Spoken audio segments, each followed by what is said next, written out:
are you? Very good. Fine. You're doing well. You picked a good spot. Yeah, I try to find a place that the internet works well and I have a nice spot on the background. Nice. Would you like to tell everyone where you are right now? Okay.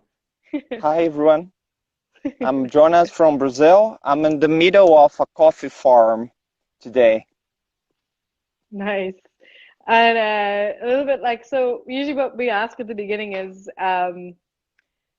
what you do and how you do it and such. And actually, a lot of people as we put this up, actually knew who you were and what you do in the coffee business. But for anyone who doesn't know you, what is your profession in coffee? Okay. I'm a coffee agronomist, so I just work with coffee. I do not work with other crops like corn or everything like that. And I help and assist small and medium farms in this region of Brazil, which is called São Paulo Water region, in Portuguese, Circuito das Águas Paulista. It's a very traditional area with more than 100 years of coffee cultivation. So I help small farmers to improve the quality of the coffee, the yields, and I help them to start their own brand of coffee, like roasted and packet. So in that way, the farmer could sell like I don't know, like a Boa Esperança coffee farm roasted coffee, like the wine already do. Nice. And so how did you get started and how did you even end up working with coffee farms? Was it something Uh, that you've been in always in? kind of. My family is a very linked with the coffee fields. I'm the fourth generation of in the coffee fields. My great parent came from Italy in 1890s and uh, on the Santos Harbor, which is well known worldwide for is the place where almost all the coffee in Brazil it's shipped to other another countries. So he just get in Brazil in the Santos Harbor, Mm. take a truck and come to this area. So his son and his grandson and then until me, it's in the coffee field. So I almost how can I say born Yeah. under that coffee tree. Very nice. And so like a lot of people, someone just asked if you're a branding co company for coffee.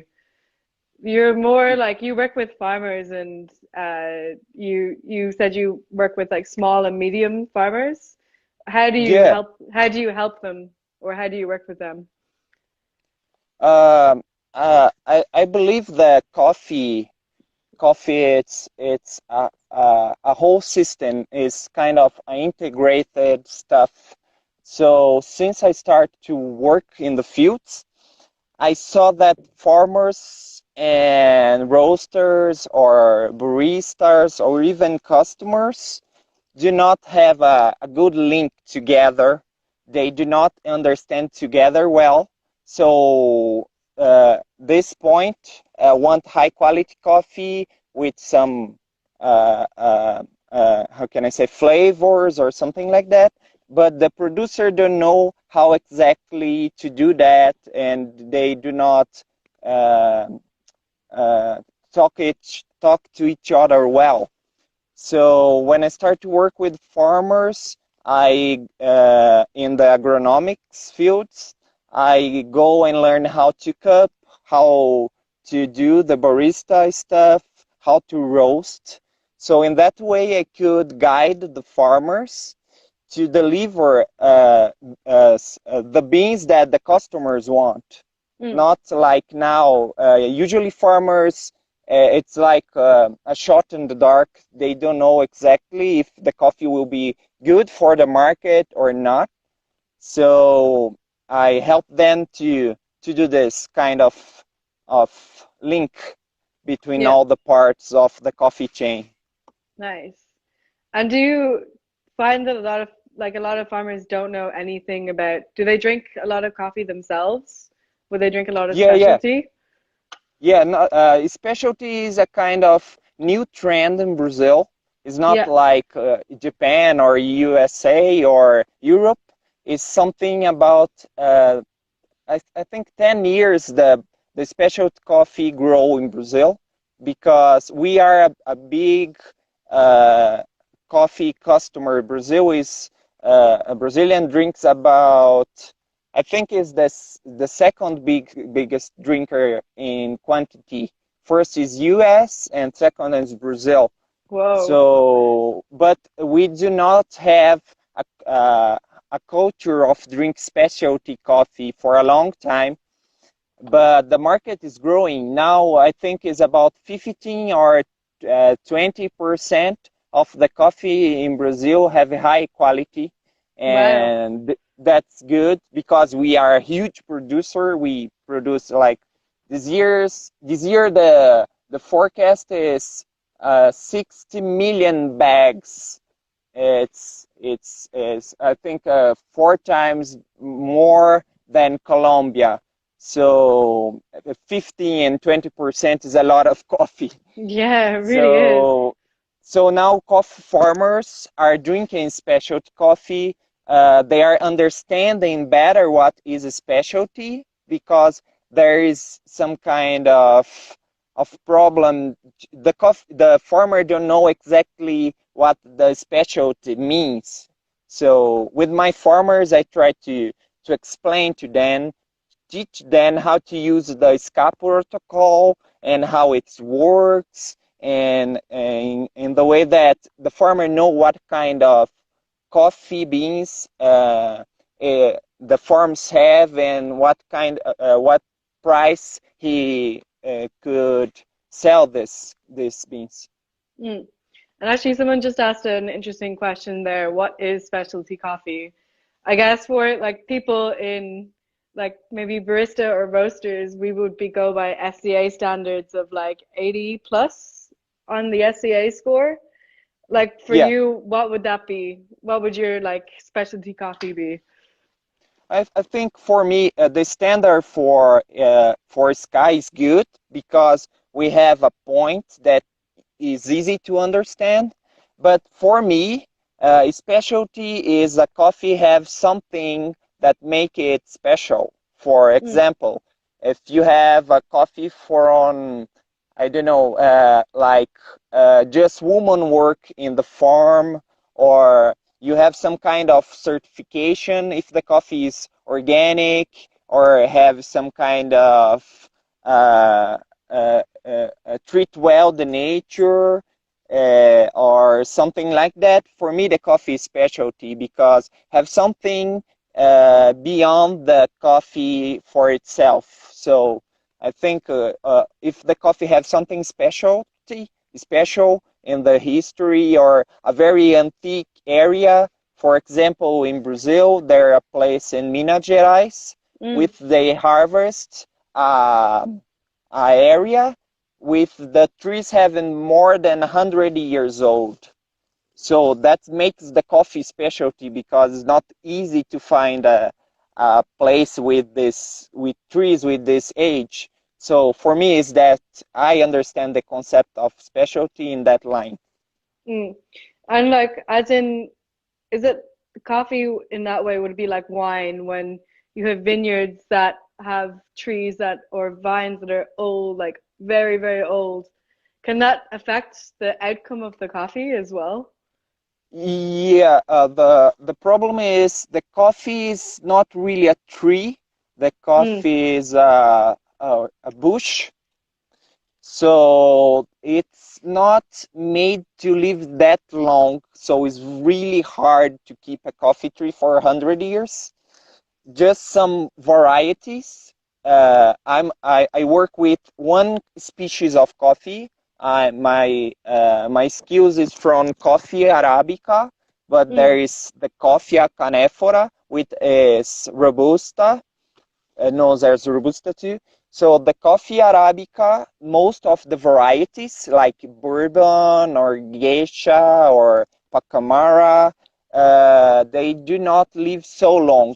About 30 years, the coffee starts to, how can I say, slowly dying. And Okay. so usually the coffee don't last too long. Some varieties, very few, have the word is longevity of Mm. 100 years, like that which is cultivated in the Minas Gerais area that I told you. The variety is Mundo Novo. This Yeah. variety could last a long time, but for usual, it's very hard to have so long uh, uh, age varieties or trees. Mm. And are you at the moment, because I guess everywhere else at the moment where everyone's sort of, a lot of the coffee shops are shut down, a lot of the roasteries are shut down and starting to reopen. Are you still very busy?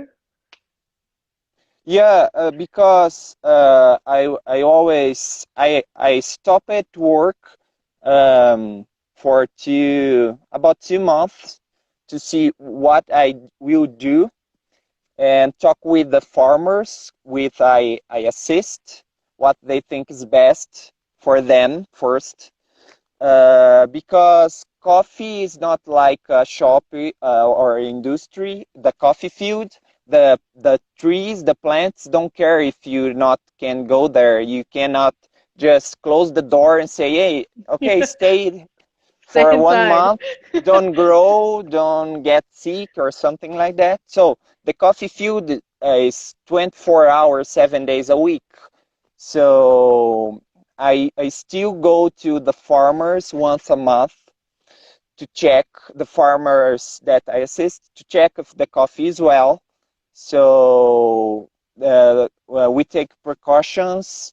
So keep the distance, use masks, but in the coffee fields for itself, there's not problems of direct problems with price and market until now.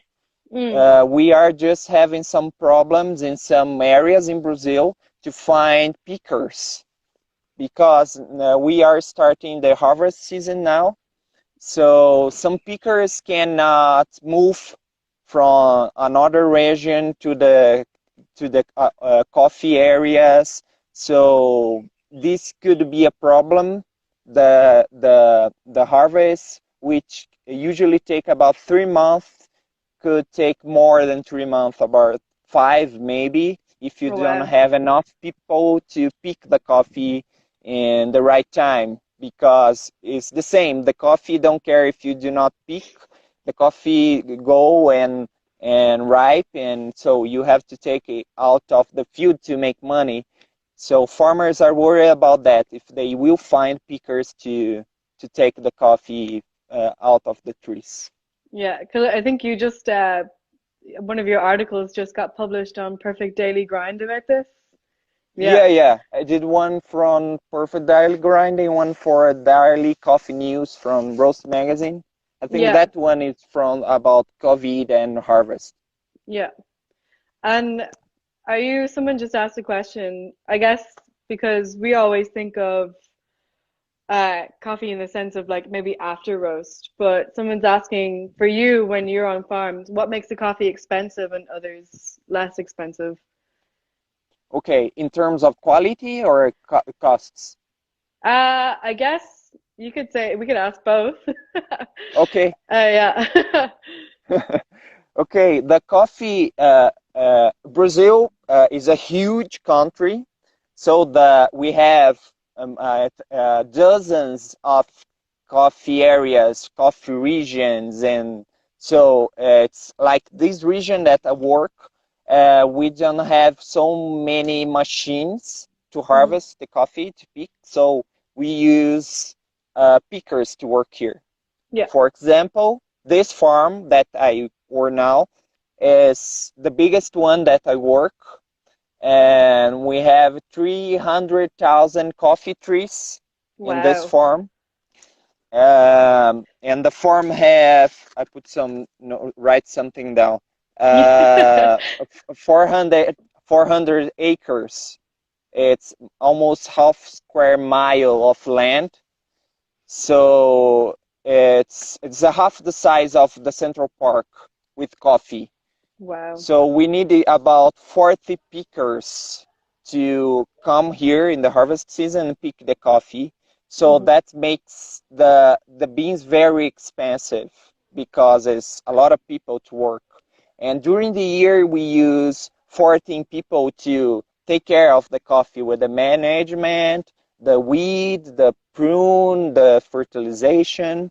So coffee from this area is more expensive than flat areas in Brazil. Like one is very known is called Cerrado, Mm. with the areas is very flat, so they could use machines to harvest the coffee. Just a curiosity, in Brazil, about 60 to 70% of the coffee is still owned by smallholders with less than 20 hectares. So we have a lot of farms which are not huge and use hand pickers. So Wow. that makes the coffee expensive. If the farmer want to work with like high quality specialty coffee, that is it's expensive too, because like Colombia, they have rain almost all the year. So in the same branch, they have green coffee, have unripened coffee, mature ripened coffee, flowers, and everything in the same branch. In Brazil, we have a very separate rain and dry season. So all the coffee almost ripe at once. So it's really hard to pick one by one like in Colombia. That Yeah. makes more expensive. So if you want to do like high quality coffee in Brazil and pick beans, per beans is really expensive, about twice or three times the price. So let me show you a You're branch sitting I'm right by close a to. cherry tree. Yeah, Oh, wow.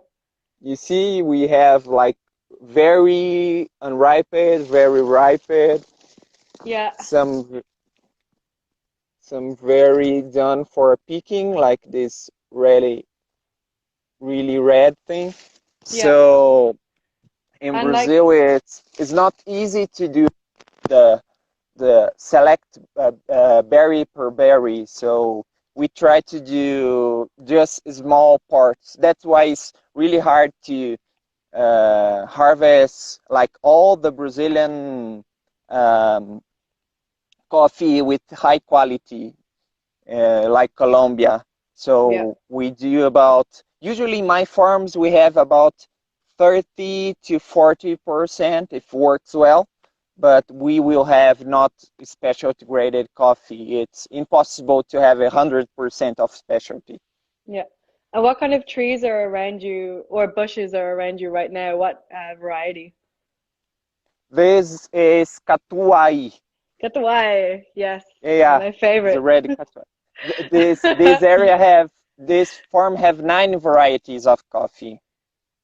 And like, Catuai, Mundo Novo, the Acaia variety, nice. uh, Bourbon, and Icatu, and one is called Aubatin. It's a lot of varieties here. Nice.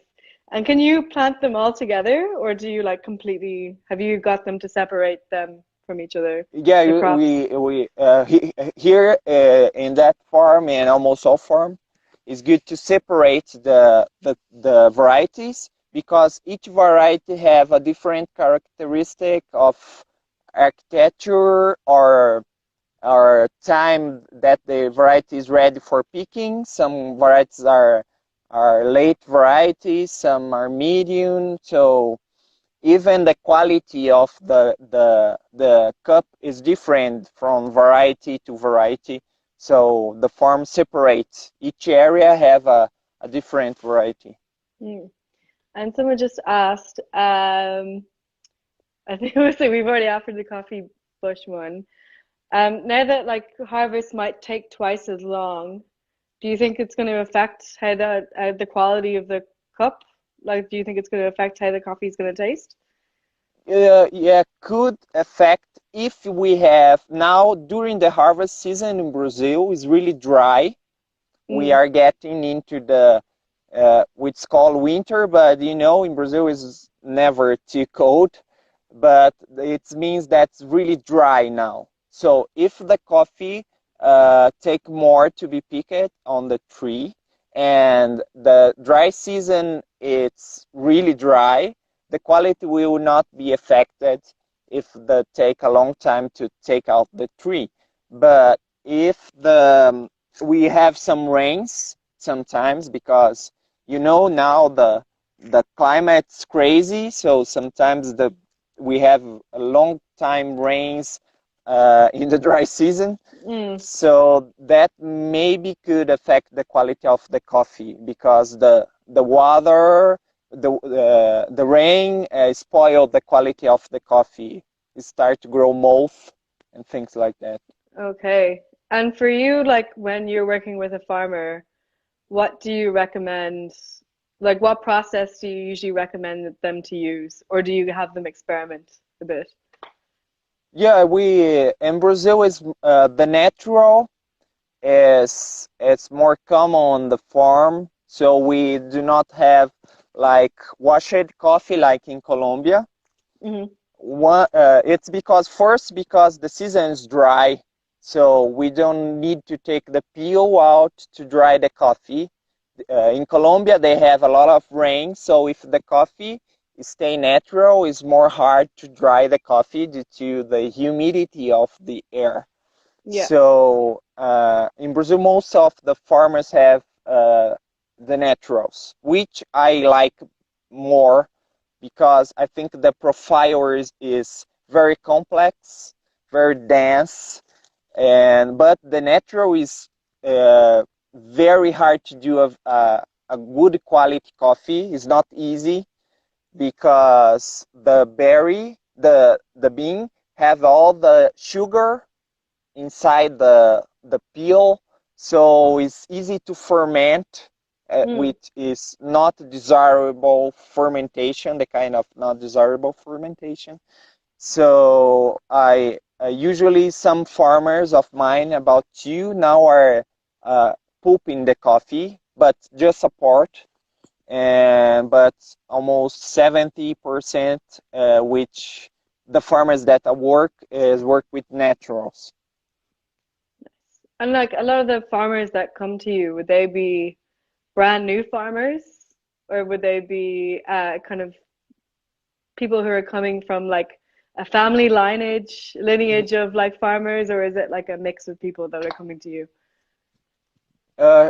We have here we have both, but most of the farmers are farm a lineage of farmers like me, fourth, fifth generation, and they because of this area have this kind of profile of farmers. Mm, But we are not too far from the city of São Paulo, which is a huge city in Brazil, and many people from São Paulo, I think about 10 years ago, start to buy some farms here and start to grow coffee. So I have some clients that is really know how the coffee works in the field, how to do all the stuff. They just need something to put it together to produce a better coffee. And I have some farmers that have no skills with coffee. They just know coffee. It's something that comes inside your cup. yeah. So, but it's nice because there's new people that come here have a new view of coffee production, bring new ideas that could like they conversate, they talk with each other with the old farmers, they exchange information, and they build a new way to grow coffee. So many people around the world are interested to know more about what they drink or eat came from, if it's sustainable or not. And sometimes old farmers don't understand well that relation with customers. And these new farmers know that is the way that coffee farmers could survive in this world of very aggressive like stock market and things like that. So I Yeah. believe both are nice to make the coffee better. I believe that I, I I believe in the balance of the things. So I work with organic farmers and traditional farmers, so both could live together, both have the market, so have a space for everyone. If you do not, we do not beat each other and put all together to cooperate and grow a better coffee chain around the world, I think. Yeah, nice.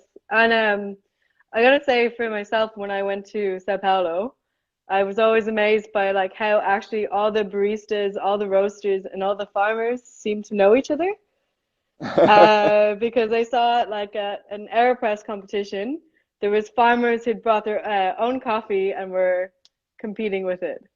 And like that was like the best thing about Sao Paulo that I saw, I think, was like that's so cool. That's how Sao Paulo does their coffee, is that, and like on even on that question, do you find that like a lot of the baristas in Sao Paulo and the roasters in Sao Paulo, they know um the local farmers as well? Yes, I think most of the roasters and baristas want to buy really fresh coffee. This is an advantage if you are a roaster or a barista in a country like Brazil or Colombia, because we could go the roaster and the barista could go to the farmer and see if the coffee it fits well for its purpose. And it's nice to see. I have some farmers that have like um, do direct trade with these roasters. They Wow. come every year to the farm and pay a fair price for that, because usually the stock market, the EC, the price from New York is not very good to pay all the expenses of the farmer. But when we have this relation of direct trade, it's good because they create a bond with each other. They trust each other. So, and the barista or the roaster could offer a coffee that the barista and the roasters know where it came from. It's sustainable. It's helping a family and things like that. I think it's really good. Yeah, for sure. And just a question, just someone asked here. What's the best weather for coffee growth? I guess you could say weather and altitude. Oh yeah, show us the farm, by the way. Oh yeah. Whoa. This is Are these, just a little part of the farm. We have a natural rainforest here in the whoa. farm. In the middle of the farm, we have about 20% of natural rainforest that's been here forever. And I changed it too because the sunlight is moving too. Oh no. You're back. Nice.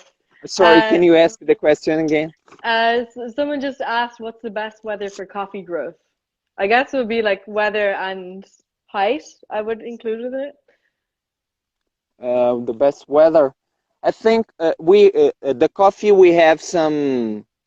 It's more about rain, the water that we need, and the temperature. So the arabicas which is grown in high altitudes. It's like mild weather. They do not nothing too cold. I know the temperatures in Celsius. I forget to do that the thing in Fahrenheit. Sorry. In Celsius is about 10 degrees Celsius is the bottom, and the highest.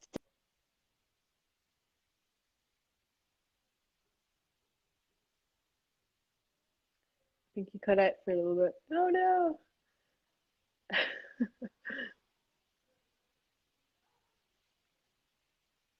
I think he's cut out. Oh no. Did you cut out? I think you cut out there for a little bit. Sorry.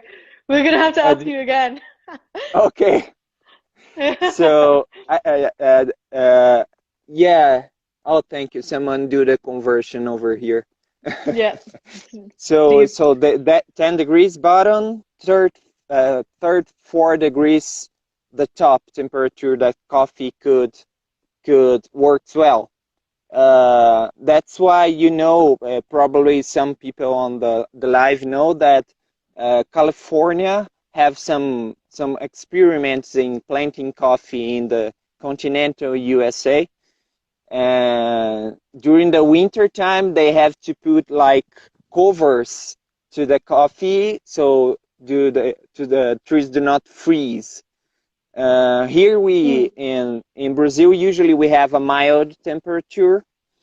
Not the coffee supports near 2 degrees Celsius for a short time and do not die. And but we usually the temperature have to be that kind of mild.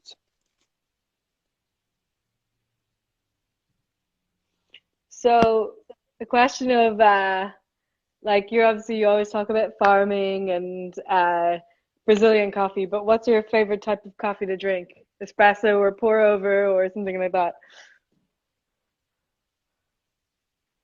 Oh no, he's gone.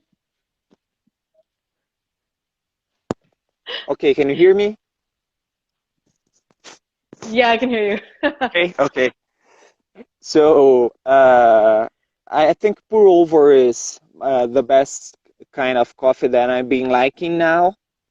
But I like to try every day. I try a different way to do my coffee. So I do the Turkish coffee, the siphon, uh, uh, the traditional pour over coffee, espresso, and the Italian, the mocha, the French press. I like to always try sometimes the same coffee in a different way. Usually with my farmers, I do that to see if the coffee that they produce works better in some kind of ways to do coffee. Some kind they do not work well. So the farmers could offer the coffee that fits better to what kind of propose the roaster or the barista wants. And the farmers you're working with, are you introducing them to a lot of different methods of drinking coffee as well? Yeah. I usually do that. So it's good to, like I told you, I like to show the farmers that outside the farm gate there are a whole world to be explored, that they need to go out and see if they could like participate to these competitions or fairs or symposiums to see what outside of the gates, so they could produce a coffee that fits better to this new world of coffee that people are really want to buy. Something I think now I see coffee with a new trend too. Because I just was talking about that with a farmer another day, and he told me that customers want to drink high quality coffee, but they want to know that in a simple way. With a specialty coffee, we buy a bag of coffee and there are 1,000 of information there, Mm. and customers sometimes are confused with these all things that maybe just a small group understand what is catuai, what is natural, what is farm like that, what is I don't know, rainforest label or certification. So I think we should build something new for the coffee now. Like people want to drink high quality coffee or just a good coffee that they understand that is good without a lot of stuff in the package. I went to the grocery once. I take a nice pack of coffee. There's a lot of information there, and there is no line that says coffee. So they Really? put a lot of stuff like Katua variety, 1,000 meters, high density, and dow, and in a no line said it's coffee. So that I think it's a challenge to do make the customers understand that what is beyond without put so much stuff inside the package of coffee. Mm. Yeah, because I guess it would be when it's a package of coffee, it's a mix of like design and Mm-hmm. information, and then Mm-hmm. design and information pretty much is what people Yeah, are yeah, asking for. But then you might like get so into one of them that you miss the other. And yeah. I know in Brazil, there's the rule that you can't bring in uh like raw coffee, like coffee beans from other countries. You can't bring in grain from other countries, and you can only roast Brazilian coffee. Is that correct? Yeah, the because we have a factory from the company Nestlé Mm, built a factory with the coffee pods here in Brazil about 3 years ago, and they have like a special how can I say authorization hmm. to bring some raw coffee from outside of Brazil because the law, you write it, you cannot bring raw coffee to roast here. There is just if you do a thing that's called drawback. Okay. So the Nestle get this license, so they could bring green coffee to roasting that factory, but have a lot of bureaucracy to do that. If you are Mm, like a small roasters in Brazil, you can't do that. You just or you roast the coffee outside of Brazil, like some friends I know roast the coffee outside of Brazil, bring to Brazil, make the blend or the single origin and sell it. But you're right. yeah. No, because remember, like my next question was going to be that I didn't know that about Nestle, but I know that everyone kind of you can only roast what's from the country. Yeah, And do you? it's an old law. I think it's from 80s. I don't like too much. I think Yeah. that's make the roasters in Brazil have so we have a lot of good coffee here. I know that because we have different regions and so far apart one for each other. So the quality of each region is very different. So we could use like national origins to build a very nice blend.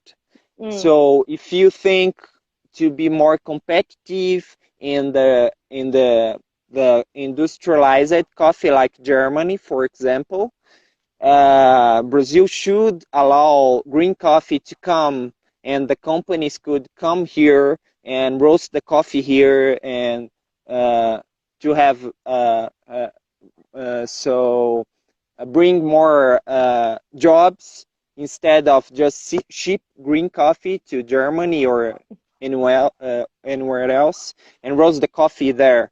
So almost of the coffee in Brazil is shipped raw, not Yeah. roasted. I think just about, I don't remember the number exactly, but I think it's about 5% is roasted or soluble or in pods or something like that. And have you, when speaking with farmers at the moment, have you noticed them saying anything about how customers have been asking for different things, maybe during lockdown? Like, has there been any trends that have happened of people asking for certain things?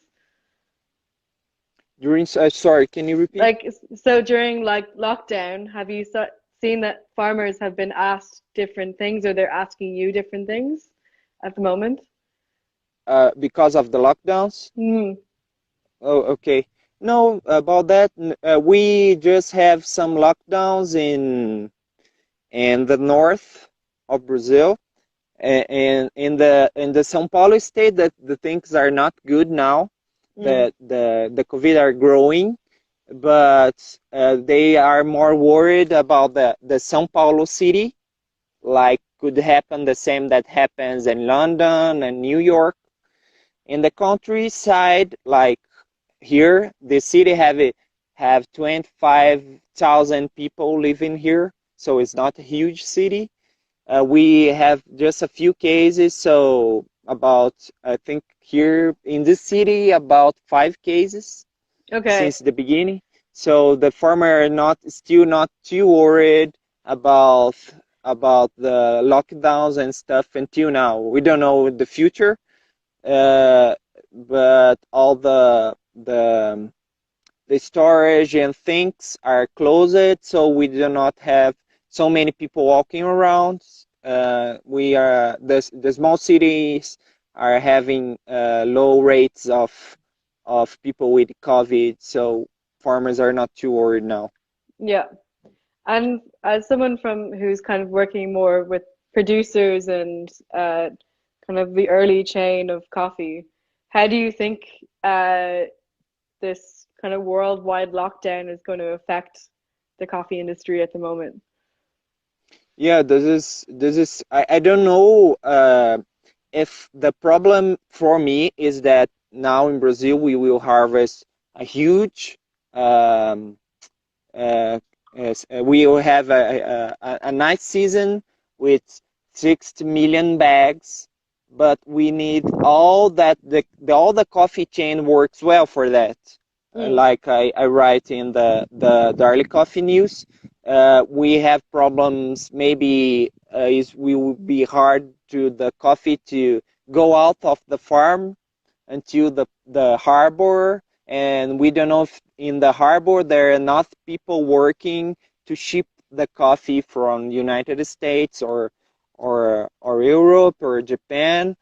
So maybe it's just a theory of mine that we have this coffee stuck for a long time in the farms or in some warehouse, and until the coffee could reach the final destination. That could maybe bring something unusual for the coffee industry, that we have the raw material here. The price is not bad now, it's okay, Mm. but we cannot move the batches to another countries, and maybe could drive some countries with lack of raw material in the medium term. It's something that some big roasters forecast, and a few months ago some players buy a lot of coffee to guarantee their stocks for the next months. Wow. I think it's the main problem now for me is that problem with logistics with the coffee when all the season will be harvested Mm. in Brazil. Wow. Okay. So someone just did ask, I know you answered this question earlier on, but what varieties are being grown around you? Oh, like here? Hmm. Or what Okay. varieties do you usually work with? Uh, Brazil have more than hundred varieties. So the most popular is Catuai. It's about now I think it's about 60 to 7% of the whole coffee area in Brazil. It was very popular because it's have high yields and it's short.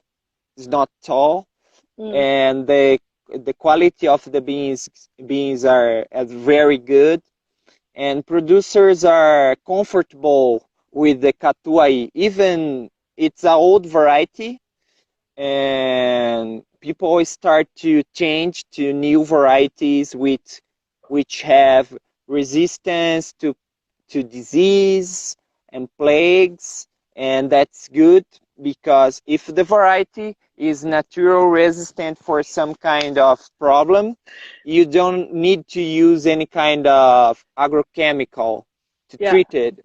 Like you see that's leaf. that's We have leafless. this is yeah, no, this is the leaf miner. Okay. It's a really tiny butterfly that put eggs here, and how can I say? The worm Oh, the eats caterpillar. the yeah, Yeah. eats the leaf from inside. So Ah, there in Brazil, there are varieties that is resistance to this disease, or for example, the leafy rust, which is a huge problem in some countries like El Salvador, Colombia, Costa Rica, which they have still have old varieties with no resistance. In Colombia, they do a very well project.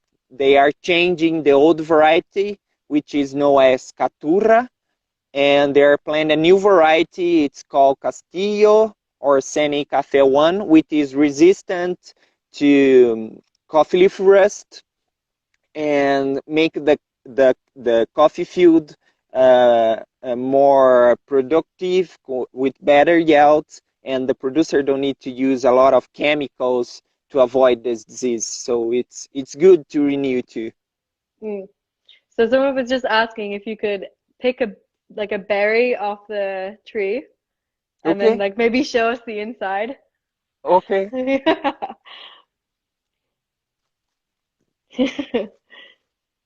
This is like they're super red. I know they Yeah, like all come in different colors. This one's super red. yeah. We usually in Brazil mainly is we have red and yellow color, but is there is a kind of orange color too in some varieties, but it's really rare. It's not usual to see.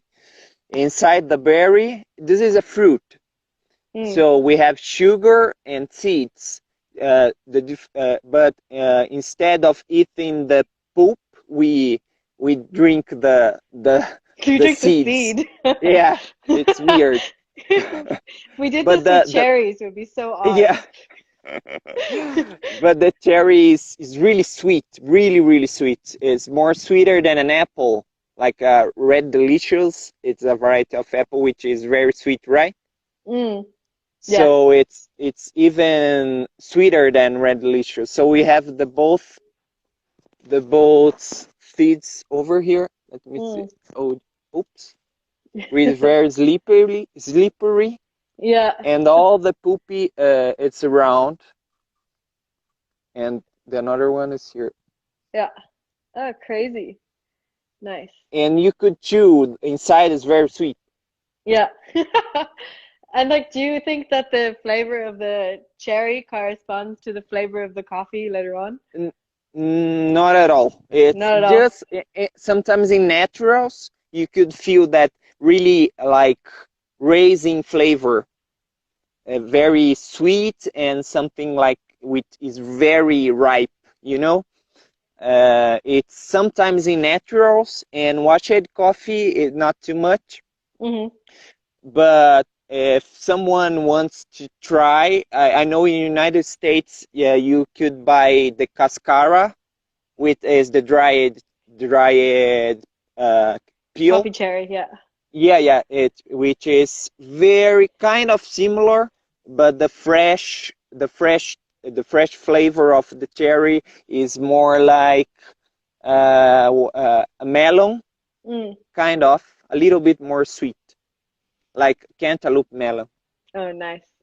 So we have only about 5 minutes left. So I'm going to ask, Okay, see.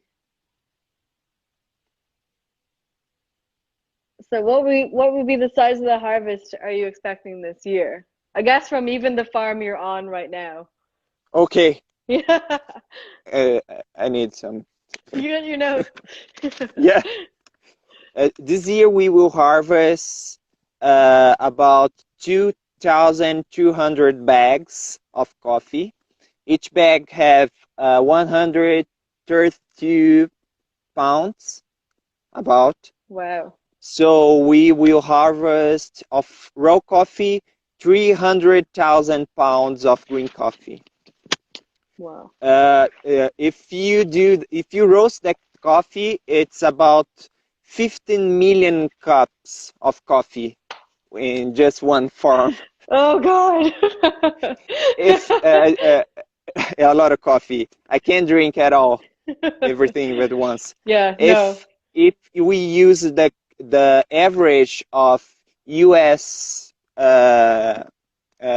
Coffee consumption per year, it's enough to 25,000 people in US to drink coffee for a whole year. Why not? Yeah, a lot Perfect. of coffee. And just Or because, just one people very addicted to coffee. yeah, just like one European maybe. Yeah. Just because we have 5 minutes left, is there anything you would Okay. else you would like to like talk about or share, like upcoming projects you're going to be doing? Okay. Uh, for the customers or the roasters or the baristas that are watching now, make sure, I think it's important to know if your brand or your barista or your roaster support some kind of coffee farmer or some association, and that farmer or that association is sustainable. They do the right agricultural practice to produce the coffee, and your brand or something, or your brand pay the fair price to the farmer, because the coffee farmer in Brazil, I think in the world, treats the coffee like it's own kids. You can't say not bad about the trees on the coffee farmer, the farm to the farmer, because they really like what they do. So if you could buy a direct trade and sustainable coffee, it will be great for the farmer to keep this farm think working. Nice. Great. Thank you so much for joining us for Thank the you. hour. I'm sure you have like a busy day ahead of you now. Yeah, Kind so of. if I will say if anyone would like to see this IG live again, we're going to be putting it up on our Instagram IG lives. So if there's Cool. any questions you answer, they can go back and they can Okay. also find your Instagram. Yeah, Um, yeah. Feel free. You could send. I like to read questions. I have accounts on Twitter, LinkedIn, Instagram, YouTube. I like to answer questions, and if people want to know more, because the information is good to build a very solid coffee chain. So feel free to send me message, email, or ask by Instagram or whatever. nice. Okay, great. Thank you so much again, and have a Thank you safe too. day and good day. Okay, You see you too. Bye later. bye. Bye bye. Bye.